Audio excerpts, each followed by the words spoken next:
Welcome to Calm Your Caveman, a podcast where we study the tools for anxiety mastery. I'm your host, Dr. Adriana Jarvis Twitchell, a specialist in anxiety mastery strategies.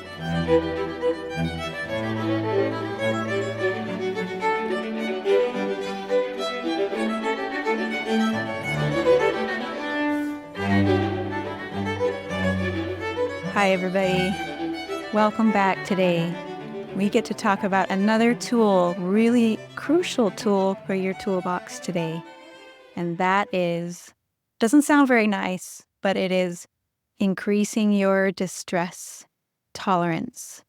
We're going to delve a little bit deeper into something that we've referred to in a couple of our other episodes where we've talked about how when you resist your anxiety, that magnifies it. That what keeps anxiety high is the attempt to keep it low. And part of our ability to learn to not resist, but to accept, is to increase our tolerance for distressing negative emotions. So actually, we want to not just increase our tolerance to feel anxiety, but our tolerance to be able to feel all the different families of negative emotions, like disgust, like anger, like sadness, and like fear. So we need to learn to not label these emotions as aversive and threatening and harmful, something that we can't cope with, but instead just being able to see them as something that's temporary, something that's normal, maybe even something that's necessary, and something that will pass. Now, first of all, I want to clarify what I'm not talking about. I'm not advocating increasing your tolerance for distress that you can change. I'm not talking about learning to handle the distress and just tolerate the distress of that stifling job, which is keeping you from meeting your life goals. I'm not talking about just getting used to the distress of a destructive and abusive relationship and just staying in that relationship and tolerating the distress. I'm not talking about learning to accept and tolerate the distress of situations that you can and should change. What I'm talking about is really encapsulated in what's called the Serenity Prayer that is used in Alcoholics Anonymous, which goes like this: God grant me the serenity to accept the things I cannot change, the courage to change the things that I can, and the wisdom to know the difference.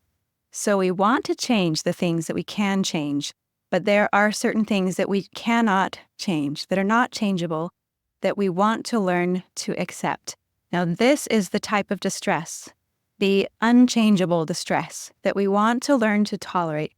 If we can learn to accept and be at peace with this non-negotiable element of distress, which is present in the fabric of life, the leftover distress after we have changed everything that we can change, if we can learn to accept these non-changeables, then we will drastically and dramatically change our relationship with our anxiety and the amount of anxiety that we feel. At least that's what's happened to me, as I was able to learn to tolerate the distress of two key unchangeables in life. So I want to talk about these two unchangeables today and discuss those with you so that you can understand a little bit more about what they are and what they aren't and how they might help you with your anxiety. So the first non-changeable that I learned to accept that dramatically reduced my anxiety was the truth that nobody is happy all of the time. So of course, we should make those changes that we need to make, that things that we can change to increase our happiness and to reduce our negative emotions. But even after all of those things have been done that we can do, there will be a remainder. There will always be negative emotions inherent in the fabric of life. And that is because, as I learned as I was doing my doctoral research, emotions have functions. Even negative emotions have adaptive functions, and there are situations in which negative emotions are adaptive and helpful for us. For example, the negative emotion of disgust. The function of disgust is rejection, so that we will reject the thing that we are disgusted with. So, for example, we tend to feel disgusted around sewage, and that is an adaptive reaction because sewage is a health risk. And so it's good that we have that feeling of disgust and that we feel like rejecting sewage and getting away from it. This type of adaptive function is present in all different types of negative emotions.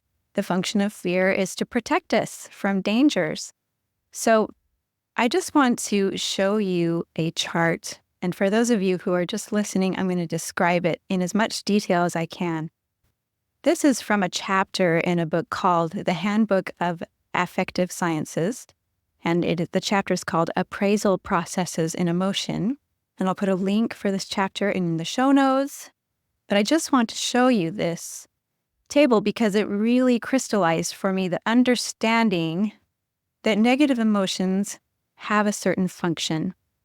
Now, in this table, we're examining 4 different kind of core emotions. We have the emotion of joy or happiness, the emotion of anger or rage, the emotion of fear or panic, and the emotion of sadness. So in this table, these emotions are kind of broken down into what causes them. What is the appraisal that causes these emotions? And we talked in another episode in the past where we talked about how emotions are organized by our appraisals. And our appraisals, they're really the story that our brain is telling about the situation and how it's going to affect us. How good or bad is this situation? What's my coping potential? How's it going to develop? And this table right here is kind of trying to help us to see how our brains answer those questions when certain emotions are going to be generated. So, for example, we have the emotion of joy or happiness. And this is going to happen when our brain decides that it looks at our goals. A lot of this is unconscious, of course, but it decides that whatever just happened is very probably conducive to our goals and that we have a high amount of control and power in the situation. So these elements in the appraisal will end up giving us that emotion of joy or happiness, which is calculated to help us to behave in ways that will be adaptive in that situation. Now, for those of you who remember and who have watched the movies Inside Out and Inside Out 2, they portray in a really memorable and clear way this idea that all different emotions are useful depending on the circumstance.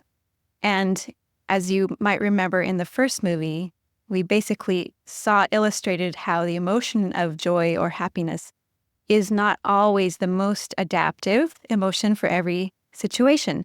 And this chart is going to help us to see a little bit more why that is the case. So for the example, moving on now to the emotion of anger or rage.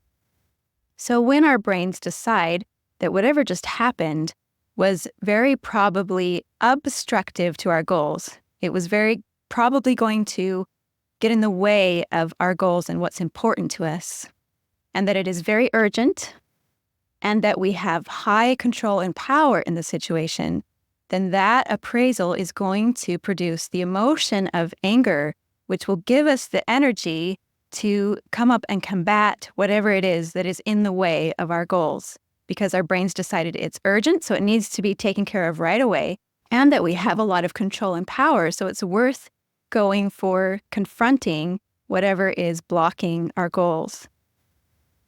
Now, looking at the next emotion, the emotion of fear or panic, and that's going to be related to our focus of anxiety, right? So when our brains decide that whatever just happened was very probably obstructive to our goals, again, just like in anger, with fear, our brain decides that what happened was obstructive to our goals, that it is very, very urgent that we do something about it, and that we do not have very much power in the situation to change it or to adjust to it, then the emotion of fear will be produced. So the difference here between the appraisal that produced anger and the appraisal that produced fear was that with anger, our brains decided that we had a lot of control and power in the situation. So then we're motivated to confront whatever it is that is in our way. But with fear and panic, our brain decided that we do not have a lot of power to adjust and to change the situation. And so instead, it produces this emotion which is going to motivate us to basically run away from the stressor, run away from whatever it is that is confronting us. And the last emotion that we have on this chart is the emotion of sadness. And remember, sadness was highlighted in that movie Inside Out, and the character of Joy thought that she was always the best one to be driving the brain's control panel, but she discovered that sometimes sadness was important for certain situations. Now, so let's explore this emotion of sadness. So when our brain decides that whatever happened just now was very, very probably obstructive to our goals, but it is not urgent, and also we have very low control and very low power in the situation, then it will produce this emotion of sadness. So different than anger, we don't have a lot of control and power. Different than fear and panic, it's not urgent. Sadness, as was illustrated in that cute movie, showed us that it can help us to adjust to changing circumstances. It can help us to let go of old goals and old ways of seeing things that won't work for us anymore, and to be able to shift to something different, to be able to let go of things and make room for something new. That can be the function of sadness. So I would just wanted to point out this table, show this table to you, because it really helped me to understand that emotions, even negative emotions, have functions, and that positive emotions like joy and happiness won't be the best emotion for situations where something happens which is obstructive to our goals. The very happy person will not recognize that something just happened which is obstructing their goals, and so they might not confront whatever it is or flee from the danger or be able to let go of whatever it is that isn't serving them anymore. So emotions have functions. What this table really helped me to understand is that our brain is using different values and criteria to evaluate the situations that we're in. You know, it's asking, how will this affect my goals? How will it develop? How good or bad is this? And that there may be situations where these negative emotions, where it is adaptive for us to act on these negative emotions, where it's adaptive for us to be angry, where it gives us the energy to confront something which needs to be confronted. But there might be other situations where it's not adaptive to act it out. But even in those situations, we can be curious about that negative emotion, about what it is teaching us about what we value, what these values are behind the emotion that produced the emotion. So let me give you an example that I'm not terribly proud of from my own life, but an example of when I got angry at my daughter. When my daughter was very small, she got into my box of jewelry, and she got a hold of this pair of earrings that my parents had given me from Russia. And these earrings were hand-painted, and they had silver on them, and I just thought they were really beautiful. I really liked these earrings. And she ended up losing a part of the earrings. It broke off, and she lost it. When I discovered that she had gotten into this, I felt very angry, and I said some things to her that were harsh, which I regretted later. So unfortunately, in the moment, I was not able to perceive that acting out my anger would not be adaptive for the goals that were most important to me. But in looking back on this situation after it happened, in hindsight, I was able to work on trying to see what it was that was behind my anger. So what were the goals that my brain felt were obstructed by my daughter's behavior? What were these things that were so important to me that my brain felt were being obstructed and that were urgent to resolve? Well, in thinking about it some more, I discovered that it was really important to me to have some things that my children couldn't get into and couldn't destroy, some things that were just for me. And in thinking about that some more, I realized that what was really behind that was this need to have a certain level of self-care, certain level of taking care of my basic needs so that I would have a reservoir to give to my children from. So behind that anger was this value of needing to take care of myself so that I could take care of others. So being curious about that anger helped me to recognize what it was that I needed and then put some changes into place in my life. Unfortunately, only much, much later, not when my children were young. I didn't perceive this at that time. This is something I only figured out later. But finally, I was able to put into place, recognize the importance of taking care of myself so that I could take care of others and prioritizing that.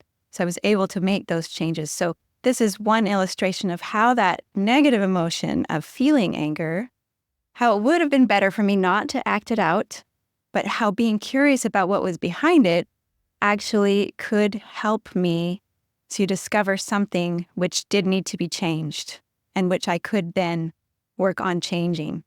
So the second thing that I would like to talk to you about, the second unchangeable distress that is inherent in the fabric of life, that if we can learn to tolerate it, if we can learn to accept it, that it will greatly reduce our overall anxiety, is learning to accept our own mortality.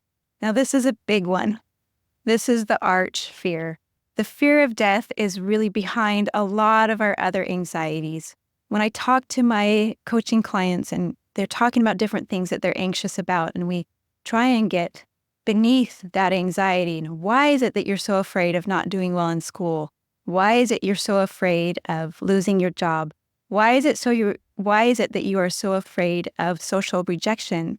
Well, behind those fears is a fear of not being able to support myself, not being able to have the necessities of life that I need. Even behind the fear of social rejection, we can trace that fear that evolved in hunter-gatherer times where we were part of social groups. If we were cast out of our social group, we were not going to survive very long because we wouldn't have good protection against predators. We wouldn't have as much help to find food that we needed, etc. So our brains evolved to be very afraid of social rejection because it ultimately meant death. So this is just an illustration of how behind a lot of our basic anxieties, even though we're not conscious of it, at the back of it is this fear of mortality. And so if we can get to where we have a different relationship with our own mortality, this will just undermine a lot of our anxieties. A lot of our anxieties will just dissipate that are essentially based on that fear of our own mortality. Now, but this is a difficult thing to work on. Now, I had a shortcut to this because during the time that I was very sick with COVID, I had an experience where I almost died. And I had what researchers have come to call a near-death experience. And through this near-death experience, I essentially lost my fear of death because of what happened in that experience.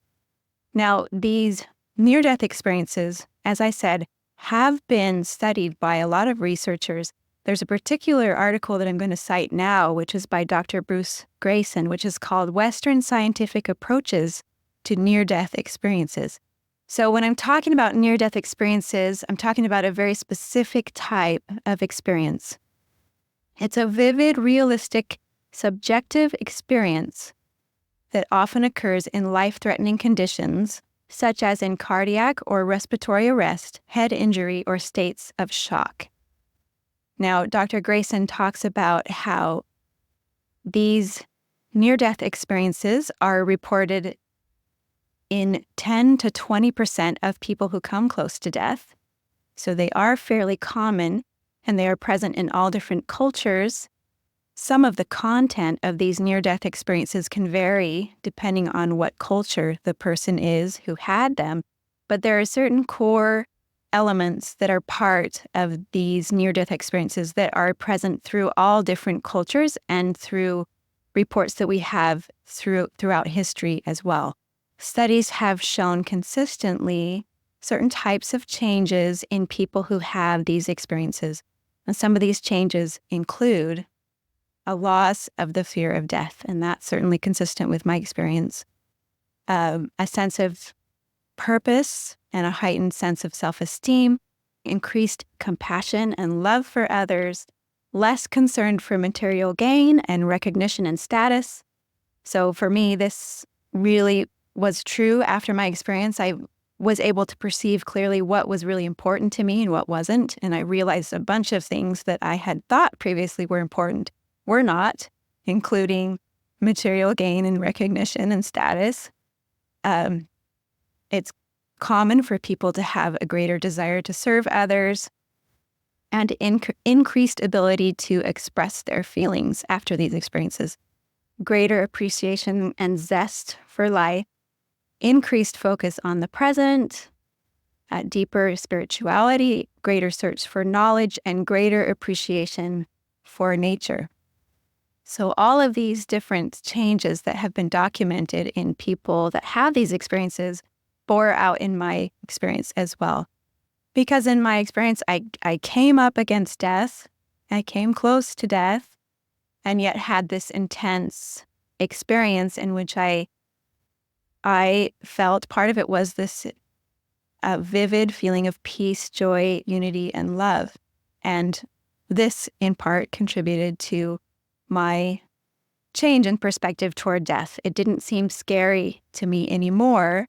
And so this dismantled a lot of my anxieties that were based on fear of death. Now, you can't orchestrate a near-death experience for yourself, and nor would you want to. But this article also details how people who learn about near-death experiences can be profoundly affected by them, even though they haven't gone through them themselves.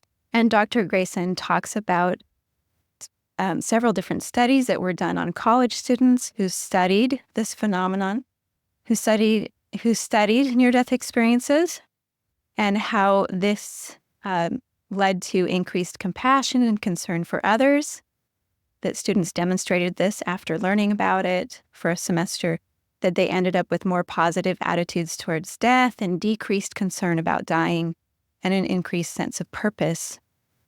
And information about near-death experiences has been used by therapists and counselors to help people with suicidal thoughts, to reduce those suicidal thoughts, to comfort people with terminal illnesses and people that have lost a loved one, and to support soldiers who are going into combat. So it has been used in all of these different types of situations and been shown to have an effect on people who haven't experienced these things, but who just learn about it. So I just am suggesting this as one avenue that you can use to reduce your own fear of death, which has been shown to have effect in other people as well. And I'll put a link to this article in the show notes if you want to look up more about this and learn more about this. There's a lot of references in his article, which is one place to start. Of course, this is not the only way to work on coming to terms with your own mortality. There are many different ways and avenues to do that. Some of them are religious, some of them are philosophical. But from my own experience, I can certainly witness that working on this relationship with my own mortality dramatically changed my relationship with my anxiety and dramatically reduced it and just simply eliminated a whole category of anxiety which I felt previous in my life. A lot of different anxieties that were based on this fear of death that I wasn't conscious of how they were based on it. But when that fear of death is lessened, that those anxieties also lessen in turn. So just summarizing, this is what we worked on today. We were talking about the necessity for learning to increase our ability to tolerate certain types of distress. We don't want to tolerate the distress that we can change. A lot of times, pain can be a signal that something needs to change in our lives. And we want to change those things. We want to have the courage to change those sources of distress that can be changed, even when they take a lot of energy and courage to do that. But there will always be a remainder of distress inherent, even after we have solved all of these sources of distress that can be changed. There will be distress which remains. And this comes partly from the fact that negative emotions are part of our human experience. They are simply going to be there because we are human. Nobody is going to be happy all of the time, and that's okay. It's okay because negative emotions have a function, and sometimes they help us to adapt to certain types of changes and certain types of situations, and sometimes they help us to discover what it is that we value, what it is that is really important to us in these situations that we may not have been conscious of. Things that can help us to make progress and change additional things that we may not have been aware of that needed changing. So this concept that emotions have functions, even negative emotions, so we're not going to eliminate all negative emotions, and that's okay. And the second thing is that we are mortal. We are all going to die. That's terrifying, but there are ways to come to terms with that. There are many different paths, including religious and philosophical means, but also through learning about near-death experiences from others. So don't be afraid to face these unfaceables. The fact of our mortality, there are many different people who have learned to deal with their own mortality. Probably a lot of them are around you in your life. Probably a lot of them are older, something that we all end up having to face as we age. But talk to people, learn about near-death experiences, investigate different philosophical and religious avenues for coming to terms with your own mortality. But I just want to assure you that the fact of death actually is what makes this life meaningful and precious. And that's partly why I think that those who have these near-death experiences have a changed relationship with their lives, and they end up valuing and savoring the present so much more than they did previously. So thanks again. That's all for today, but stay tuned for the kindness narrative, your effortless gratitude practice that will give you so many benefits in your life. Thanks again. Bye-bye.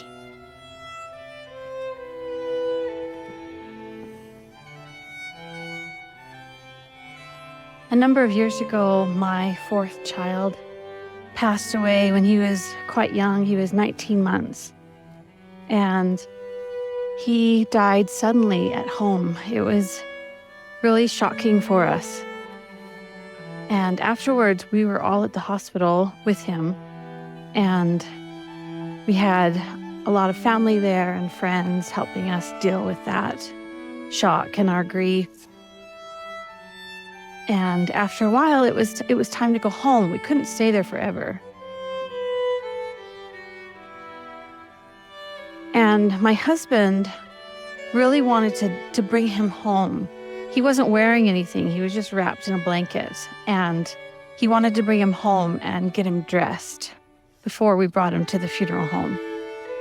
And I'm a nurse myself, and I know that there's policies and procedures surrounding that process, and I had never seen that happen before. I had never seen the family take their loved one. And I didn't think that it was possible to happen. And so when my husband said that, I said, "Oh, they're not going to let us do that." And he said, "You go ask." And so I went out and found the nurse. Her name was Ruth. And I asked her if we could take Evan home with us and get him dressed before bringing him to the funeral home. And she said, and I know how busy nurses are. She was dealing with other patients and lots of other things. And she said, I just expected her to say no. And she said, let me make some calls. So I went back in the room, and after a while she came in and she said that they would let us do that. So we took him home, and my brother-in-law drove us, and Craig and I sat in the back seat and just held Evan and brought him in the house and got him dressed. And then we got to have family prayer with him there. And then we took him up to the funeral home and left him there. And I was so grateful for her. It was so meaningful for us and just helped us so much in that time of our great need. She was so good to truly see how she could help, what she could do, even though she was busy and had lots of other things going on. I'll always be so grateful to her for that.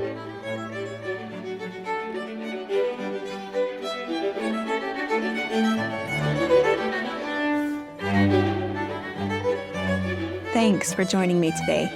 If you'd like to share your own kindness narrative for a future episode, email your audio recording to calmyourcaveman@gmail.com or send an audio on Instagram @calmyourcaveman. It's optional to use your name. What's important is sharing your story. If you feel like you'd benefit from individual anxiety coaching, I do that too. You can look me up on my website, calmyourcaveman.com. If you'd like to support this podcast, you can do that by subscribing to Calm Your Caveman on YouTube and also on your favorite podcast platform. And if you want to help other people find this podcast, leaving a good review on Apple Podcasts or Spotify really helps. Thanks, and see you next time.